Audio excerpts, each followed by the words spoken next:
Bienvenidos a Historias de Ultratumba. En el corazón de Barrios Altos, rodeado por el bullicio incesante de una ciudad que nunca duerme del todo, se levanta un lugar donde el tiempo se detuvo hace más de 200 años. El cementerio presbítero Matías Maestro, inaugurado en 1808, es mucho más que un camposanto. Es una ciudad de mármol y silencio, un museo de historia y también, según quienes lo frecuentan de noche, un escenario donde lo sobrenatural se manifiesta con una claridad aterradora. 20 hectáreas de terreno albergan más de 700 tumbas y mausoleos, y cerca de 220.000 nichos donde descansan desde presidentes de la República hasta héroes de la Guerra del Pacífico, pasando por escritores, artistas y personas comunes cuyas historias terminaron en tragedia. Pero hay quienes dicen que no todos descansan en paz.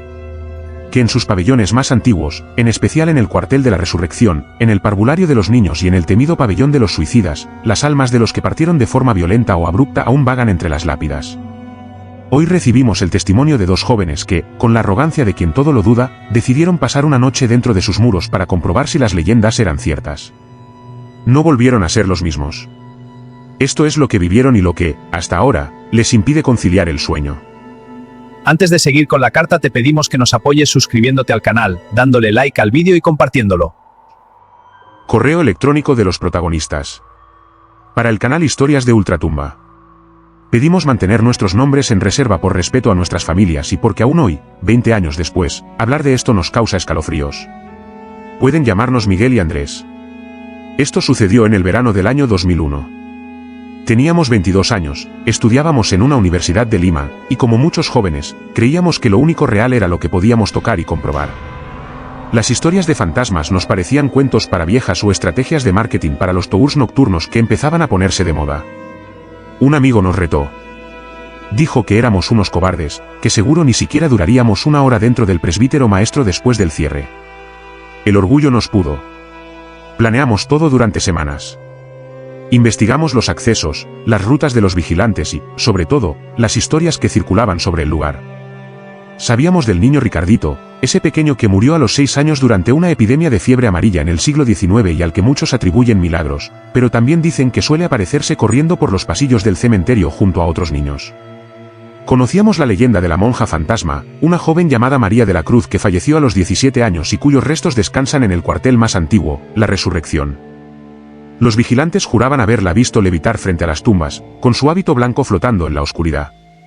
Y por supuesto, habíamos oído rumores sobre el pabellón de los suicidas, ese lugar donde yacen quienes decidieron poner fin a sus vidas y donde, según contaban, se escuchaban lamentos y arrastres de cadenas en las noches sin luna. Pero para nosotros, todo eso era puro folclore. Nada más. Elegimos una noche de luna nueva, cuando la oscuridad fuera más absoluta. Compramos linternas potentes, pilas nuevas, agua y unas galletas. Nos escondimos detrás de unos arbustos cerca de la puerta trasera del cementerio, la que da hacia el Cerro San Cristóbal, esperando que el último vigilante hiciera su ronda de cierre. A las 7 de la noche, vimos pasar al guardia, un señor mayor que caminaba con linterna en mano, revisando puertas. 15 minutos después, todo quedó en silencio. Saltamos la pared de adobe, no sin dificultad, y caímos del otro lado. El golpe contra la tierra seca resonó en la quietud. Lo primero que nos golpeó fue el olor. No era un olor a descomposición, como muchos imaginan. Era un olor a humedad antigua, a flores marchitas, a incienso y a tierra mojada, todo mezclado en una atmósfera densa que se pegaba a la garganta. La luna apenas iluminaba, así que encendimos las linternas. El haz de luz recorrió las hileras interminables de nichos, los ángeles de mármol con las alas rotas, las cruces inclinadas por el tiempo. El silencio era tan absoluto que podíamos escuchar nuestra propia sangre latiendo en los oídos. Decidimos caminar hacia el interior, buscando un lugar para sentarnos y esperar. Queríamos darle tiempo al tiempo, que la noche avanzara y, si algo tenía que pasar, que pasara. Llegamos hasta una especie de plaza central rodeada de mausoleos imponentes. Allí nos sentamos en las gradas de una cripta, apagamos las linternas para ahorrar pilas y nos quedamos en silencio, escuchando. Pasó una hora. Luego otra. Nada. Solo el viento, que a veces silbaba entre las estatuas, y el lejano rumor de la ciudad al otro lado de los muros. Empezamos a sentirnos tontos. Miguel, el más escéptico de los dos, se rió en voz baja y dijo algo como ya ves, puro cuento. Fue entonces cuando lo escuchamos por primera vez. No fue un ruido fuerte. Fue un susurro. Un susurro que venía de ninguna parte y de todas a la vez. Parecía una voz de mujer, pero distorsionada, como si hablara debajo del agua. Los dos la escuchamos. Nos miramos, sin decir palabra. Miguel encendió su linterna y barrió el entorno. Nada. Solo tumbas y más tumbas. Es el viento, dijo, pero su voz ya no sonaba tan segura. El susurro se repitió minutos después, más cerca. Esta vez, pudimos distinguir algo así como un lamento, un sonido prolongado y triste que parecía venir de la dirección del cuartel La Resurrección. Recordamos la historia de la monja fantasma. Un frío que no era el de la noche comenzó a calarnos los huesos. No era un frío normal, era un frío húmedo, pegajoso, que se metía debajo de la ropa y paralizaba los músculos. Decidimos levantarnos y movernos. El pánico empezaba a arañar la puerta de nuestra conciencia. Caminamos hacia el sector de los mausoleos familiares, donde están las grandes criptas de las familias adineradas de la Lima antigua. Las esculturas de mármol, bajo la tenue luz de las estrellas, parecían figuras vivas a punto de moverse. Evitábamos mirarlas directamente, pero sentíamos sus miradas de piedra clavadas en nuestras espaldas. Fue entonces cuando Andrés, que iba unos pasos adelante, se detuvo en seco. Su linterna apuntaba a un punto fijo, y él temblaba. «Mira», susurró, señalando hacia una de las criptas más grandes. Allí, sentada en el borde de una lápida, había una figura pequeña. Un niño. Vestía ropas antiguas, como de otro siglo, y nos miraba fijamente con unos ojos que brillaban en la oscuridad con una luz propia, un fulgor verdoso y tenue. No se movía. Solo nos observaba, con una expresión que no era de amenaza, sino de una curiosidad profunda, como si nosotros fuéramos los fantasmas y él el ser vivo. El niño Ricardito. O quizás uno de los muchos niños enterrados en el parvulario, esos pequeños que murieron sin bautizo y que, según la tradición, se convierten en duendes que vagan eternamente por el cementerio. El corazón se nos subió a la garganta. Quisimos correr, pero las piernas no respondían. La figura del niño, entonces, hizo algo. Sonrió. Una sonrisa lenta, triste, y luego se levantó y caminó hacia la oscuridad, perdiéndose entre las tumbas sin hacer el menor ruido. Esa fue la señal que rompió el hechizo. Salimos corriendo sin dirección, tropezando con lápidas, arañándonos las manos con las ramas de los arbustos. Necesitábamos salir de ahí, llegar a la pared, saltar y no mirar atrás. Pero en nuestra desesperación, corrimos hacia el lugar equivocado. En lugar de encontrar la salida, nos adentramos en la zona más temida del cementerio. El pabellón de los suicidas. Lo supimos de inmediato. El aire se volvió aún más pesado, más frío. Las tumbas aquí eran diferentes, más modestas, algunas sin nombre, otras con cruces de hierro oxidado. En el centro del pabellón, una lápida llamó nuestra atención. Tenía un símbolo extraño tallado en la piedra, una calavera con dos huesos cruzados, algo que no se veía en ninguna otra parte del cementerio. Más tarde supimos que era la tumba de Gregoria Camacho, conocida como la Bruja Mala, una mujer cuyos restos, según la leyenda, habían roto dos lápidas anteriores hasta que le pusieron ese símbolo macabro que parecía contener su energía. Se decía que chamanes y brujos visitaban su tumba para realizar rituales oscuros, dejando ofrendas que los vigilantes encontraban al amanecer. Pero no tuvimos tiempo de procesar eso. Porque desde el fondo del pabellón, empezaron a llegar sonidos. Pasos lentos, arrastrados, como de alguien que camina con dificultad. Y luego, un gemido. Un gemido largo, desgarrador, que parecía salir de lo más profundo de un ser humano. No era un solo gemido, sino varios, superpuestos, un coro de almas en pena repitiendo el último instante de sus vidas. Recordamos las historias de los suicidas que allí yacían. El barbero Lontón, que asesinaba a sus clientes y luego se quitó la vida. La enfermera del hospital Loaiza que se lanzó al vacío tras la muerte de su amado y cayó degollada sobre una construcción. Los primos que se amaban en secreto y decidieron morir juntos ante la imposibilidad de su amor.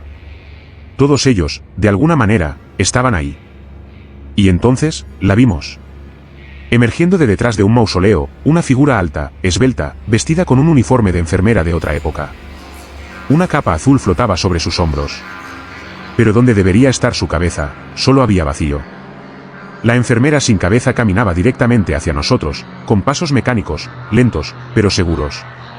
Sus manos, pálidas como la cera, se extendían hacia adelante como buscando algo, o a alguien. El pánico nos dio una fuerza sobrehumana. Corrimos hacia la izquierda, esquivando tumbas, saltando sobre lápidas caídas. Detrás de nosotros, los gemidos se intensificaron y los pasos se aceleraron. No nos atrevimos a mirar atrás. Llegamos a una especie de galería cubierta, con arcos de piedra y nichos a los costados. Allí, jadeando, nos detuvimos un segundo para recuperar el aliento. Fue entonces cuando una risa infantil, clara y juguetona, resonó justo detrás de nosotros. Giramos. No había nadie. Pero al otro lado de la galería, varias figuritas pequeñas, de niños, corrían de un lado a otro, jugando a la ronda entre las tumbas. Eran los duendes del parvulario, los niños no bautizados, eternamente atrapados en la edad que tenían al morir, jugando su partida eterna en la madrugada. Uno de ellos, el más pequeño, se detuvo y nos miró. Levantó una mano y nos saludó. Luego, todos desaparecieron al unísono, como si se hubieran fundido con la oscuridad. El silencio volvió a ser total, pero ahora era un silencio aún más aterrador, porque sabíamos que no estábamos solos. Estábamos rodeados. No sabemos cuánto tiempo pasó. Minutos, quizás horas. Logramos encontrar un muro bajo que daba a una calle lateral. Lo escalamos como pudimos, desgarrándonos la ropa y la piel, y caímos al otro lado, sobre el asfalto frío de la madrugada. Corrimos sin parar hasta llegar a la avenida Grau, donde un taxi nos recogió. El taxista nos miró extrañado, viendo nuestro estado, pero no preguntó nada. Llegamos a nuestras casas cuando el sol empezaba a clarear. Esa noche no dormimos. Las siguientes, tampoco. Cada vez que cerrábamos los ojos, veíamos al niño de la mirada brillante, a la enfermera sin cabeza, a los duendes jugando entre las tumbas. Las pesadillas nos persiguieron durante meses. Miguel, el más escéptico, empezó a ir a misa todas las semanas. Yo no podía entrar a una habitación a oscuras sin encender todas las luces. Han pasado más de 20 años y aún hoy, cuando pasamos cerca del cementerio Presbítero Maestro, sentimos un escalofrío que nos recorre la espalda. Ya no somos esos jóvenes arrogantes que creían que todo tenía explicación. Hemos aprendido que hay lugares donde la muerte no es el final, donde las almas atrapadas por la violencia, la tristeza o el pecado siguen vagando, esperando quién sabe qué. Y hemos aprendido, sobre todo, que hay advertencias que no deben desafiarse. Cuando alguien dice que no entres a un lugar de noche, no lo hace por controlarte. Lo hace porque sabe. Porque ha escuchado las historias. Porque quizás, él mismo ha visto algo. Escribimos esto para que quede constancia de lo que vivimos. No esperamos que nadie nos crea. Pero si algún otro joven, con la misma arrogancia que nosotros tuvimos, está pensando en hacer una aventura similar, ojalá lea esto antes. Ojalá entienda que los muertos no siempre descansan en paz. Y que en el Presbítero Maestro, cuando cae la noche y las luces de la ciudad se apagan, comienza otra función. Una función de sombras, lamentos y miradas que te siguen desde el más allá. Atentamente, Miguel y Andrés. El testimonio de Miguel y Andrés se suma a una larga lista de experiencias paranormales documentadas en el cementerio Presbítero Maestro. Guías turísticos, vigilantes y visitantes han reportado a lo largo de los años apariciones similares: la monja que levita en el cuartel La Resurrección, los niños que corren entre las tumbas del parvulario, la enfermera sin cabeza que recorre el pabellón de los suicidas. No son leyendas inventadas para turistas. Son relatos que se repiten con una consistencia escalofriante, contados por personas que no se conocen entre sí y que, sin embargo, describen las mismas visiones, los mismos sonidos, la misma sensación de ser observados por algo que no pertenece a este mundo. El cementerio Presbítero Maestro es, sin duda, uno de los lugares más embrujados de Lima. No solo por la cantidad de almas que alberga, sino por la naturaleza violenta de muchas de sus muertes, epidemias, suicidios, asesinatos, guerras. Cuando la partida es abrupta o está cargada de emociones extremas, el alma, según muchas tradiciones, puede quedar atrapada, repitiendo su drama eternamente en el lugar donde encontró su fin. La historia de estos dos jóvenes es una advertencia. Una advertencia para todos aquellos que, movidos por la curiosidad o el desafío, sientan la tentación de cruzar la puerta del Presbítero Maestro después del anochecer. Porque dentro de sus muros, los muertos no están tan muertos como parece. Y porque hay noches, sobre todo las de luna nueva, en que la frontera entre el mundo de los vivos y el de los que ya partieron se vuelve tan delgada que cualquiera puede cruzarla sin querer.